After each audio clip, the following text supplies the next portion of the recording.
En el día de hoy presentaré como audiolibro Personalidad puertorriqueña, mito o realidad, escrito por Albanidea Rivera Ramos, servidora, y esta es una edición revisada y aumentada que fue publicada por el Editorial Edil en el 2009. Es la quinta edición. Capítulo 9 del libro Personalidad puertorriqueña, mito o realidad. El capítulo se llama Recorridos y actualidades del estudio de la personalidad. En el debate académico y científico contemporáneo persiste una amplia aceptación de que la realidad, sea esta ideológica, filosófica, religiosa, económica, social, histórica, cultural, política, científica y por ende psicológica, no es cognoscible directamente, sino que constituye una construcción social. Asunto que plantearon de forma sistemática y explícita los autores Berger y Luckman ya desde el año 1966, pero que fue desoído y opacado por la fuerza positivista que se insertó con predominio en las ciencias sociales y en la psicología. Tomó casi medio siglo para que la suposición o assumption y el planteamiento de estos autores tomaran cuerpo y eco en otras voces, como el construccionismo, y fuera respaldada de la forma tan amplia en que es acogida hoy promulgada en los escritos y debates de los foros académicos en torno a las ideas trabajadas en las ciencias sociales y humanidades. Mucho antes, en 1955, el psicólogo George Kelly había publicado su libro The Psychology of Personal Constructs, en el cual expuso la visión de que cada persona construye sus constructos para explicar las personalidades de sí y de los otros. Kelly también indagó en la creación de constructos desde la perspectiva del consenso científico. Asimismo, para el 1957 se habló de una teoría implícita de personalidad que todo ser humano construye en su interacción con él o la otra persona y que le permite predecir de forma implícita, inconsciente, el comportamiento para así decidir la forma de abordar las interacciones interpersonales. A pesar de que estas suposiciones se presentan en la literatura psicológica a mediados del siglo, no se les brindó mucha atención, ya que, como le expresa Kuhn en el 1962, existía un paradigma dominante llamado conductismo, a través del cual se podían asomar los atisbos de lo que hoy se pudiera estar convirtiendo en paradigma dominante, el construccionismo y sus derivados. Como afirma George Boer, 2005, Kelly estaba adelantado a su época por 20 años y no lo entendieron. Aunque en la actualidad no exista un consenso total con respecto a las suposiciones del paradigma construccionista, sí parece ser que crece la aceptación lógica de que somos las personas las que le damos nombre. Nombramos los objetos, los fenómenos, los procesos, las personas, las explicaciones y todo lo que tenga nombre sobre la faz de la Tierra y hasta en parte del universo. Somos los únicos, que se sepa hasta el presente, seres hablantes y hemos llenado el planeta de libros, hemos cortado millones de árboles para construir papeles y llenarlos de símbolos, sean letras, papeles, números, notas musicales y muchos otros, además de la presente comunicación cibernética. Hemos construido idiomas con el fin de comunicarnos, tratando de rebasar barreras idiomáticas para entendernos y establecer consensos universales, cuando menos planetarios. Es decir, que pudiéramos prima facie concluir que la comunicación es un elemento constitutivo de la humanidad y ciertamente uno privilegiado.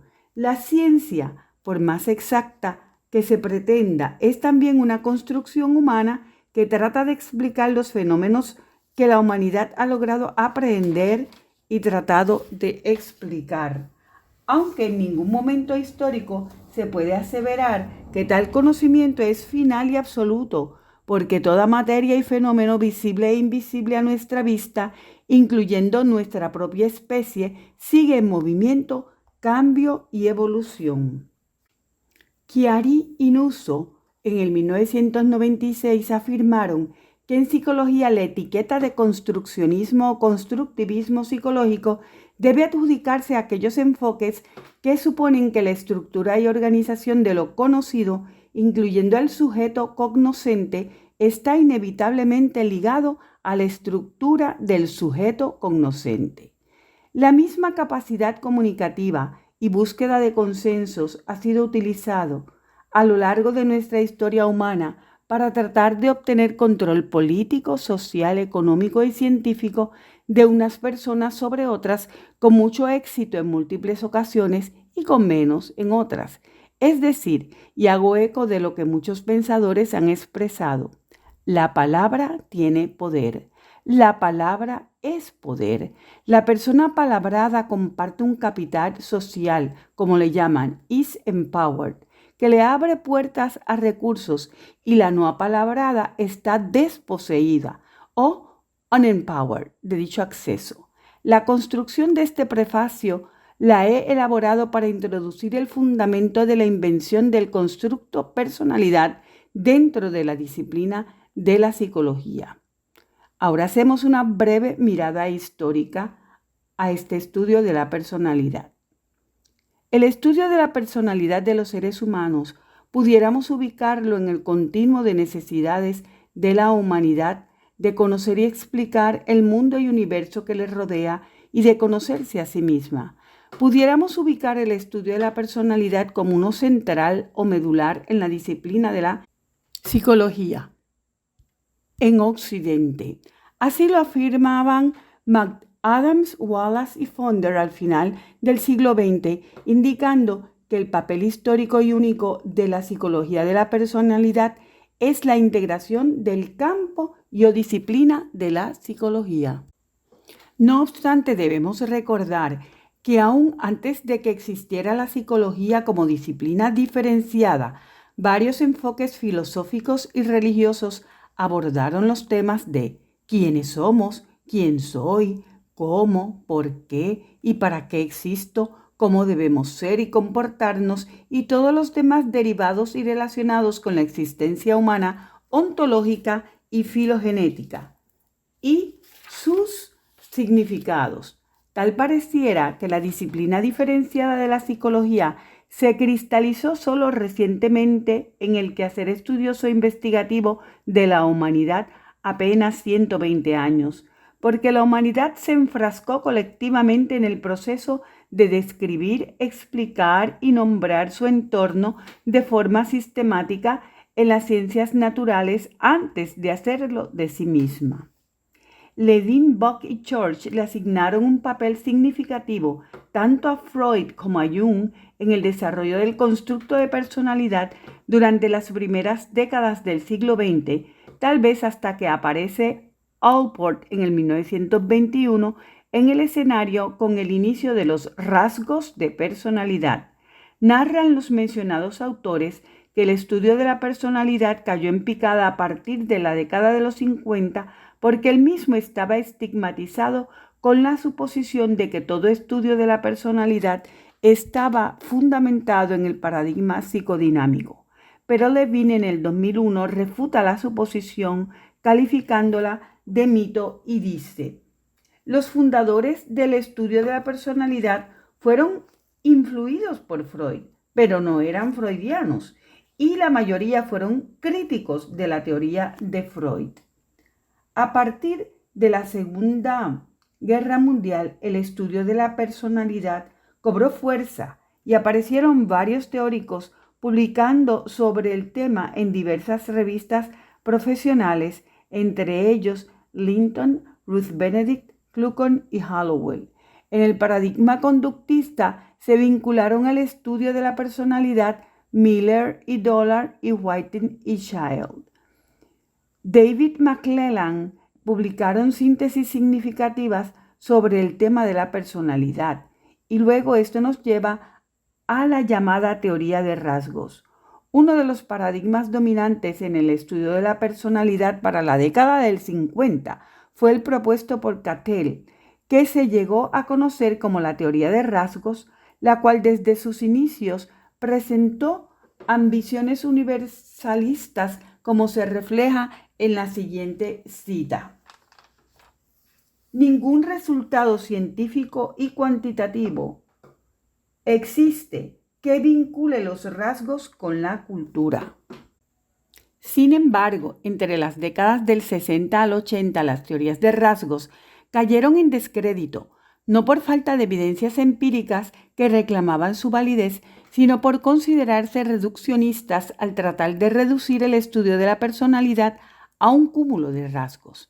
No obstante, en estos debates pendulares siempre existe la posibilidad del comeback, así lo dice Emmons en el 1995 cuando escribe "Traits make a comeback", los rasgos regresan, y luego añade en una frase que suena muy poética y que yo traduzco: levantándose de las cenizas como el fénix, la psicología de los rasgos de la personalidad regresan como una venganza, culminando en un consenso alrededor del modelo de los 5 factores de los rasgos de personalidad de McGrath y Costa en el 1998. La frase concluyente de Emmons me parece impactante y más poética aún, y dice, y cito: "Other models have almost been washed away by the tidal wave of research on ocean", como el océano. Esto incluye 5 grandes rasgos que él llama openness, conscientiousness, extraversion, agreeableness and neuroticism. Y debo añadir que en la última década del siglo XX y lo que va del siglo XXI, el modelo anglo-germano de los grandes 5 factores, Big Five Factor Models, ocupa una gran cantidad de páginas en las revistas profesionales de Estados Unidos, haciendo reclamos de universalidad a través de las culturas y reclamando trascendencia de las mismas. A tales efectos, dice McGrath, estudios revelan que los rasgos son estables durante la vida y que los genes son determinantes de los rasgos en la adultez. Este proceso es universal. Robert McCrae y Antonio Terracciano, en su artículo llamado Universal Features of Personality, Traits from the Observer's Perspective, Data from 50 Cultures, donde incluyen a Puerto Rico por primera vez, ellos concluyen lo siguiente: este artículo se centra en comparaciones de individuos en diversas culturas para probar la universalidad de la psicología de rasgos.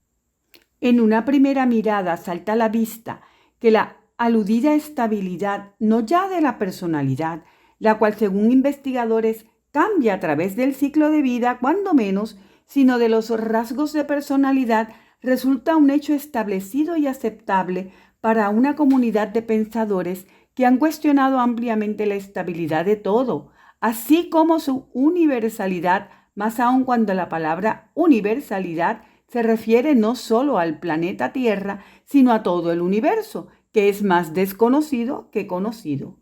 De igual manera, casi me parece irrisorio, aunque suene irrespetuoso, aunque más irrespetuosa es la afirmación antes citada de la universalidad de todo el planeta y el universo, el reclamo de que 5 rasgos puedan ser universales de todo el universo y que trasciendan la cultura. Pareciera que los autores del modelo tienen un gran compromiso con la globalización. Aunque parezca obvia la inadecuacidad de tales reclamos, añadiré algunas de las críticas más notables que se han propuesto al modelo anglo-germano de los 5 factores de rasgos de personalidad.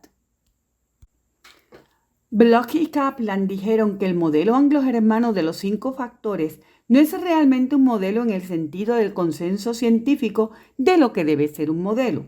Número 2, que los rasgos no constituyen unidades adecuadas para establecer patrones ideográficos de personalidad, afirmó Epstein. Que los rasgos no son adecuados para atender asuntos de la realidad de la vida, tales como el logro, las experiencias óptimas o estados subjetivos del bienestar. La conceptuación de rasgos no ofrece información sobre los procesos de personalidad y son constructos pobres para suministrar explicaciones, afirmó Emmons. La teoría de los rasgos no puede explicar las contradicciones, inconsistencias, discrepancias y comportamientos paradójicos. En China, la contradicción es aceptable y entendida como parte esencial de la existencia, mientras que en Occidente se lucha por la consistencia real y aparente. La teoría de rasgos descontextualiza los mismos y por tanto no son considerados a la luz de los contextos sociales, culturales e históricos en los cuales están inmersas las personas. Yo le añado que las investigaciones estudian la replicabilidad de dichos rasgos en otras culturas distintas a las anglogermanas, pero no investigan la replicabilidad de los rasgos que emergen en otras culturas como latinoamericanas, aborígenes, africanas, asiáticas y puertorriqueñas. Más aún, añado, en consenso con otros autores, tampoco se ha demostrado, algo muy difícil de hacer, la equivalencia de las medidas y los promedios entre nacionalidades y culturas. Es decir, así como hay variedad cultural en algo tan físico como la estatura y el peso de las personas, la estatura promedio de Estados Unidos, por ejemplo, no es la misma que la de Japón o México, más difícil será que el promedio de un determinado rasgo sea igual en Nueva York que en Taiwán. Así lo afirman Byrne y Campbell, Porritinga y West.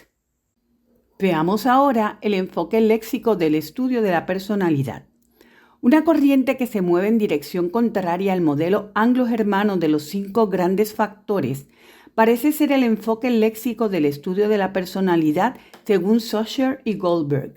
En su trabajo, estos autores indican que la razonabilidad o justificación de los estudios léxicos descansa en la suposición de que muchos de los atributos de personalidad son codificados en el lenguaje como descriptores de una sola palabra, generalmente, pero no solamente como adjetivos. Pueden ser codificados también como sustantivos o verbos.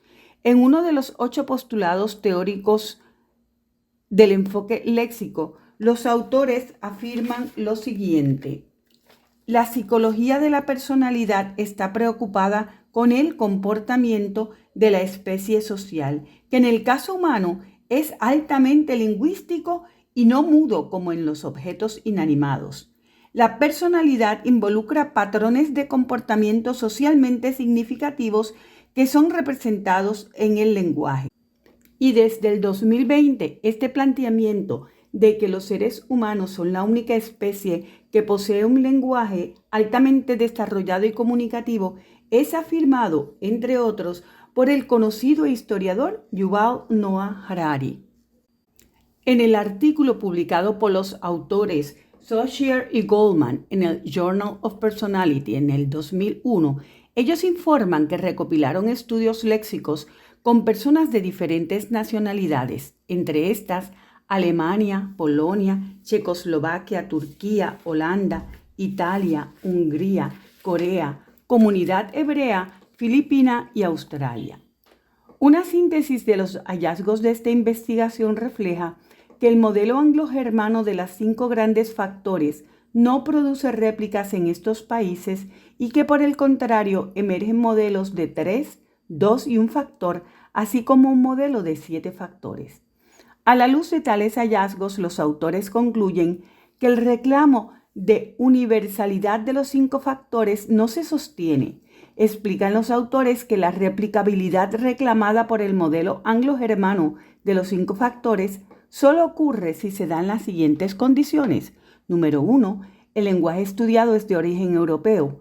Pareciera que las poblaciones seleccionadas de estudiantes universitarios con una alta exposición a la cultura occidental, particularmente la proveniente del norte de Europa y Norteamérica, es suficiente para crear tal replicabilidad.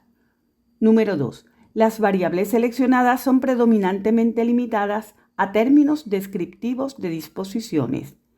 3. Los datos consisten de autorreportes prefabricados. Fuera de estas condiciones, la replicabilidad del modelo es altamente amenazada por todo lo cual los autores recomiendan que se incrementen las investigaciones utilizando un enfoque léxico de los atributos de la personalidad y que al hacerlo se tome en cuenta lo siguiente.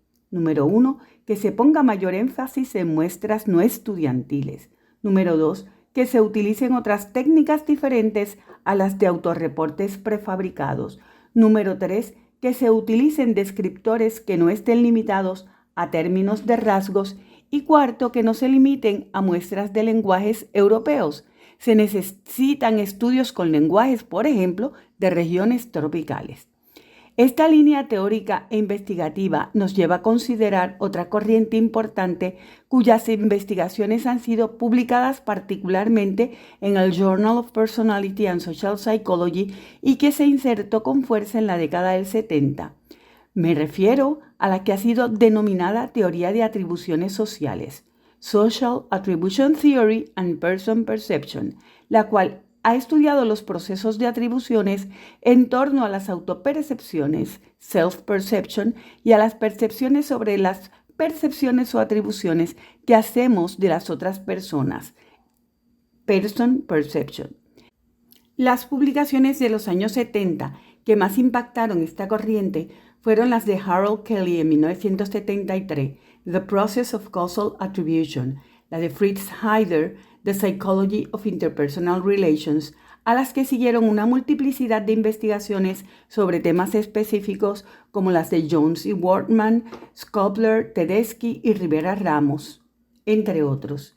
Este enfoque es parte del supuesto de que la realidad percibida se construye en el sistema cognoscitivo y perceptual de la persona y es influido por una gama de factores que van desde el contexto cultural, familiar, experiencial y situacional, así como las condiciones de género y edad, tanto de la o las personas que perciben como de las personas percibidas. Percepciones o atributos que se expresan en el lenguaje de la persona perceptora, lenguaje que siempre está inmerso y lleva al menos implícitamente la carga cultural de donde proviene. Esta línea de investigación y teorización comprende además todo el cúmulo de literatura relacionada a la construcción y percepción de estereotipos que se inició con Ash en el 1950. El programa teórico e investigativo de Triandis y colaboradores, quien es un estadounidense, sobre las categorías de culturas individualistas y colectivistas y su influencia en las tendencias alocéntricas e idiocéntricas de sus respectivas poblaciones, tiene tangencias y traslapos con el tema de las atribuciones.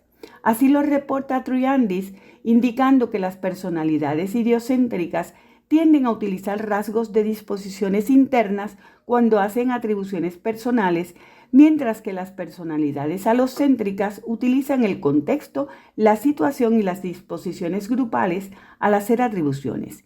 Informa además que en medida comparativa entre americanos y japoneses, los primeros tienden a autoatribuirse y caracterizarse como orgullosos superiores y los que están por encima de todos los demás en el mundo, mientras que los japoneses se atribuyen emociones de carácter más interpersonales, tales como ser amistosos, cercanos y respetuosos.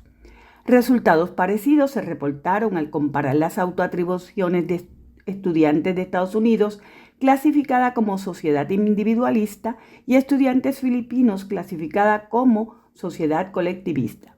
Los estudiantes estadounidenses se atribuyeron más rasgos individualistas, tales como independencia, autoafirmación, hedonismo, competitividad y eficiencia, que los estudiantes filipinos. Resultados y explicaciones parecidas a las que he informado sobre sectores en Puerto Rico. Los trabajos de Triandis y sus colaboradores constituyen una aportación significativa a la literatura investigativa y teoría en el tema de la personalidad. Las investigaciones que realicé desde finales de la década del 70 hasta las primeras décadas del 2020 sobre autoimágenes, autopercepciones, atribuciones de diversa índole, heteroimágenes de las y los puertorriqueños, fueron fundamentadas principalmente en un cuerpo teórico similar. Aunque en dichas publicaciones no fui muy explícita en las suposiciones teóricas utilizadas, considero que resulta constructivo explicarlo someramente. Mi preferencia entonces por la adopción de dicho enfoque, además de constituir parte de mis estudios formales, se fundamenta en que, número 1, toma como punto de partida la diversidad de percepciones de las y los perceptores, así como de la diversidad de los y las percibidas. Número 2, utiliza la generación espontánea de atributos o rasgos en el contexto cultural específico en el que se investiga. Número 3, considera el proceso de construcción del atributo por parte de la persona que hace la atribución. 4, en dicho proceso considera los aspectos culturales, históricos, sociales, motivacionales, emocionales, experienciales y la estructura cognitiva de la persona atribuyente. Número 5, reconoce que la manifestación del atribuyente se da en un lenguaje socialmente construido y con diversidad de connotaciones en dependencia de la cultura y la multiplicidad de culturas coexistentes en un grupo específico. Veamos ahora el enfoque denominado por Church en el 2001 como las perspectivas autóctonas o Indigenous Perspectives. Constructo difícil de traducir al español, una evidencia más de que hay constructos que no son universales y que no existe equivalencia exacta entre los idiomas. No existe traducción literal y puede ser que la que yo ofrezco no signifique lo mismo para los estadounidenses que para quienes la tradujimos. De todos modos, se refiere al conjunto de teorías, modelos y constructos generados por los nativos de una nación o grupo cultural, tales como China, Filipinas, Puerto Rico, los mayas y otros. Tal vez pueda utilizarse el concepto indigenista. Yo percibo que la nombran indigenous porque se considera que todo lo que no es mainstream es indígena. Veamos pues las perspectivas autóctonas o indígenas. Podríamos decir que Wundt fue uno de los primeros en abordar este concepto o tema cuando ya desde el 1910 al 1920 escribió su obra Folk Psychology o Psicología Popular, intento significativo que luego fue echado al olvido por las corrientes predominantes de la psicología. Uno de los autores que recientemente ha logrado presentar de forma extensa el reconocimiento de las perspectivas nativas o autóctonas, indígenas, es David Ho y sus colaboradores. Yo diría que ha sido por razones bastante obvias. Digo obvias porque si existe alguna aceptación de que la psicología occidental no puede constituir la exclusiva explicación de todos los comportamientos y formas de ser, es precisamente toda la corriente filosófica, religiosa, política, económica, cultural, psicológica y la existencia misma de la humanidad oriental. David Ho nos informa desde Hong Kong sobre algunos de los atributos y suposiciones de las perspectivas nativas autóctonas, indígenas, las que yo traduzco y expongo a continuación. Número 1. La conceptuación del fenómeno psicológico es en sí misma otro fenómeno psicológico que también requiere ser estudiado. El proceso de generar conocimiento psicológico es también influido por la cultura, las conceptuaciones del fenómeno psicológico y las metodologías utilizadas para su estudio se informan de los valores y presunciones culturales. De ahí que el papel de las personas generadoras del conocimiento no pueden separarse o eliminarse del proceso de la generación del conocimiento. Las psicologías indigenistas, indígenas, nativas y autóctonas insisten en conceptuar, describir o explicar grupos desde el punto de vista de los nativos, sin que ello implique la exclusión de observadores externos. Más bien se asume que la realidad puede construirse de varias maneras, bien sea por nativos o extranjeros, e incluso incluye la construcción de contenidos comunes una vez se explicitan los entendidos de cada quienes, sin que unos tengan preeminencia sobre el otro, aunque, como decía mi abuela, nadie sabe lo que hay en la olla más que el que la mueve. Varios autores, como Jürgen y colaboradores, Schouten, Sullivan y Ho, el que acabamos de citar, han concluido que las suposiciones antes expuestas invitan al cuestionamiento de las presunciones tradicionales en la psicología occidental, tales como la dicotomía entre sujeto y objeto de investigación, el conocimiento como libre de valoración, el concepto del observador como trascendente e independiente de la cultura y la dicotomía central en las teorías contemporáneas de personalidad entre el yo, self, como sujeto y otros, others, como objetos.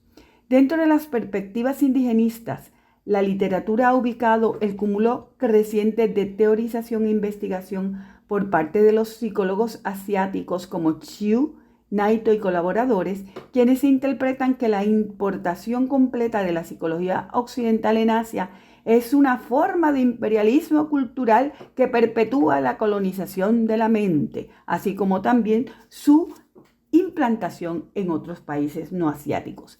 El movimiento originado en Filipinas está comprometido con el desarrollo de una psicología nativa y con la identidad de las y los filipinos, como Enríquez lo dice en el 92, Pepua Potracho Marcelino en el 2000. Estas propuestas alternas han podido presentarse en foros y revistas manejadas y arbitradas por la corriente dominante o principal, lo que llaman en Estados Unidos el mainstream, alcanzando cierta presencia y reconocimiento. La misma no solo ha sido consistente en su énfasis de la necesidad de formular teorías y constructos que reflejan los contextos culturales autóctonos, sino que además han realizado esfuerzos y adelantos en formular métodos investigativos autóctonos también. Además de los planteamientos hechos por Enríquez y Pepua, en Filipinas, Linda Twiwi Smith publicó un libro titulado Decolonizing Methodologies, Research and Indigenous People, en el que la autora plantea que el término research está vinculado extricablemente con la colonización europea y con los peores excesos del imperialismo que son bien recordados por las muchedumbres de pueblos colonizados.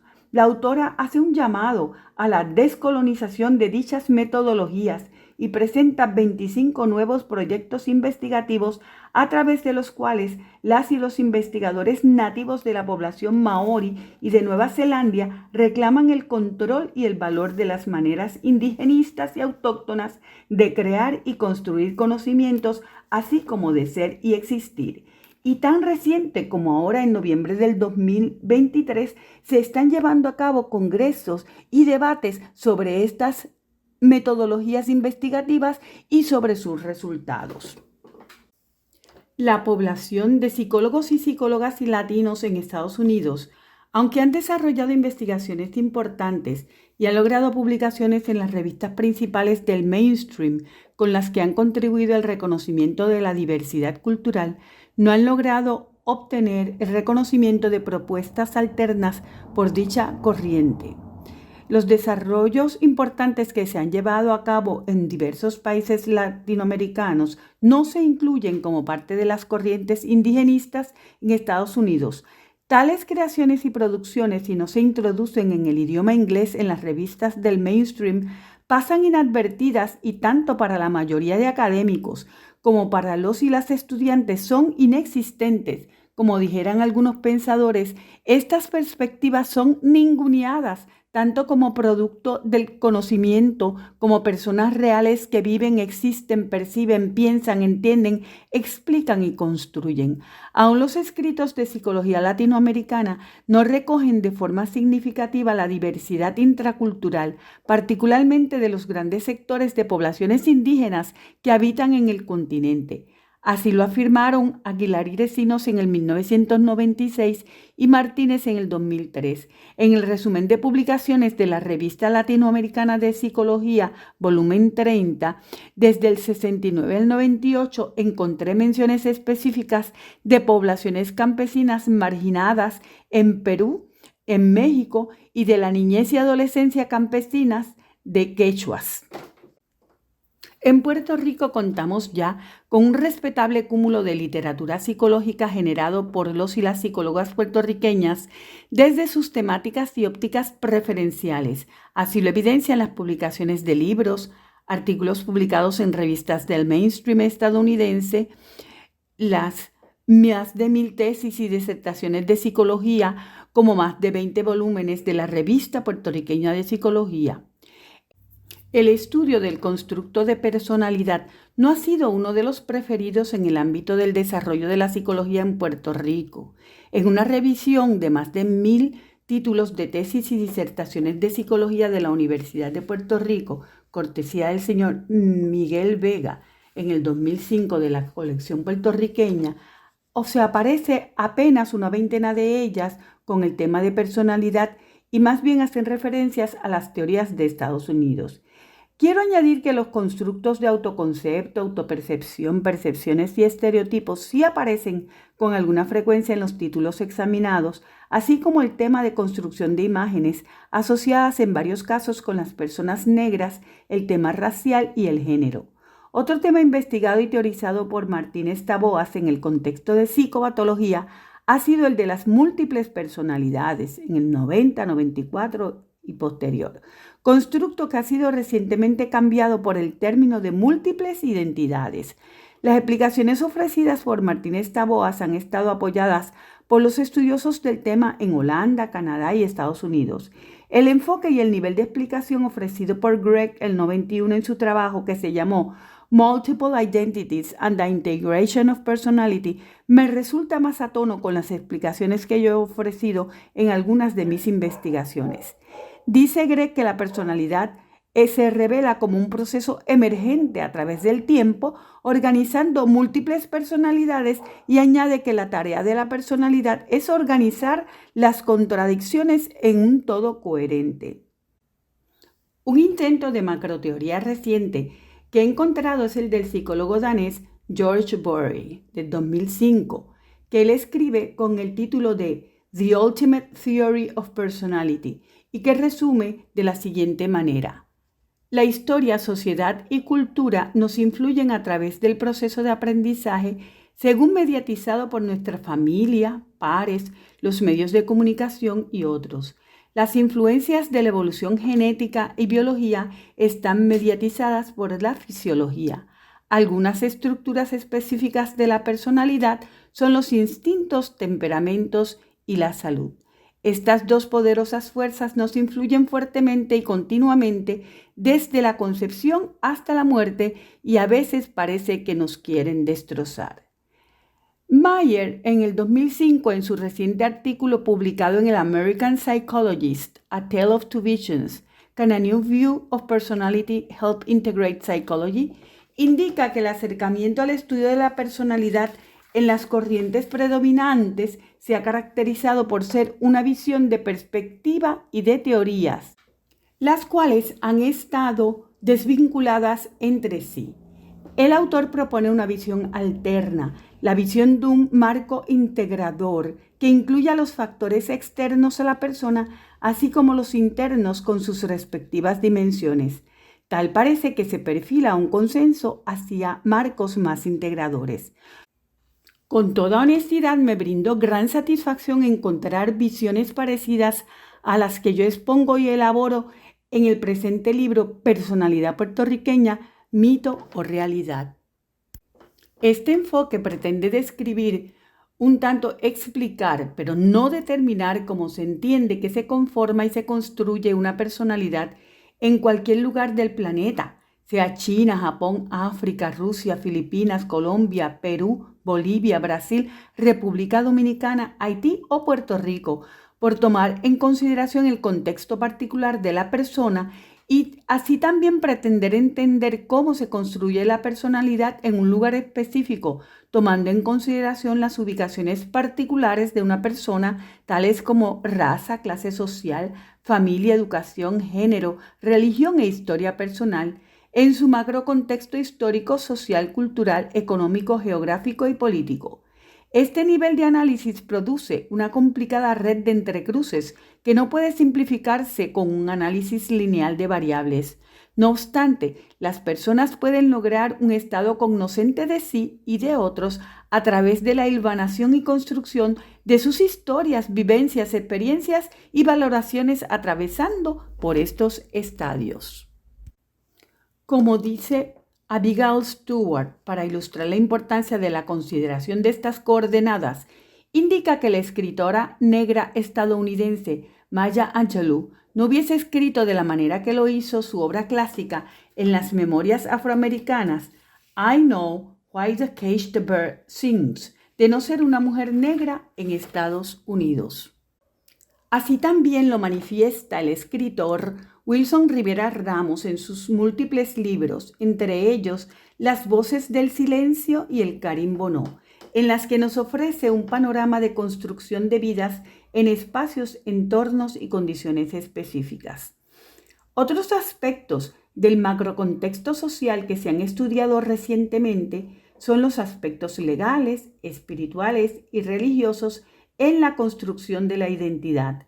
El doctor Efrén Rivera Ramos, en el 2001, en su obra The Legal Construction of Identity, expone cómo la historia legal de Puerto Rico, a partir de la posesión de la isla por Estados Unidos, construye un sujeto jurídico marginalizado en cuanto al sujeto de derecho estadounidense, ya que no podía atender los casos de la isla bajo la jurisdicción legal estadounidense y crea los llamados casos insulares para atenderlos.